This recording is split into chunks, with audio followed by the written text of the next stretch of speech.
UP की पूर्व मुख्यमंत्री और बसपा प्रमुख मायावती ने आज मीडिया से बात करते हुए ऐलान किया कि Bahujan Samaj party one nation one election का समर्थन करती है। उन्होंने कहा कि हमारी पार्टी जनहित के मुद्दों को लेकर राजनीति से ऊपर होकर वन नेशन वन इलेक्शन का समर्थन करती है।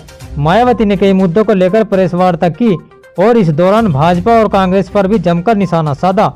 दोनों पार्टियों पर भड़की मायावती ने कहा कि संविधान को दोनों दल कमजोर कर रहे हैं। दरअसल संविधान की 75 सालों की गौरवशाली यात्रा पर संसद में चर्चा हो रही है।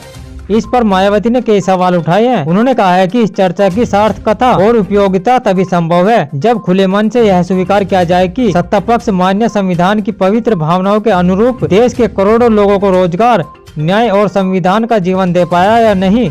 उन्होंने कांग्रेस पर हमला करते हुए कहा कि कांग्रेस ने सत्ता में रहते हुए बाबा साहब को भारत रत्न नहीं दिया।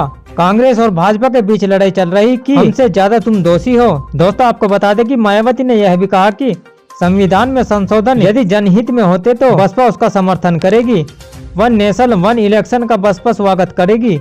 उन्होंने कहा कि भारत को संविधान और इसके लोकतंत्र की खूबसूरती देश और देशवासियों की तरक्की के लिए जरूरी है। यह विकसित देश बनने का भी एक बड़ा पैमाना है। यह साफ है कि इसका जवाब नहीं होने से सत्ता पक्ष ध्यान भटकाएगा, लेकिन यह स्वीकार करना चाहिए कि अगर देश पर अब तक राज करने वाली पार्टियों ने संविधान को कायम रखने में सच्ची लगन, ईमानदारी और देशभक्ति दिखाई होती तो देश की हालत इतनी खराब न होती।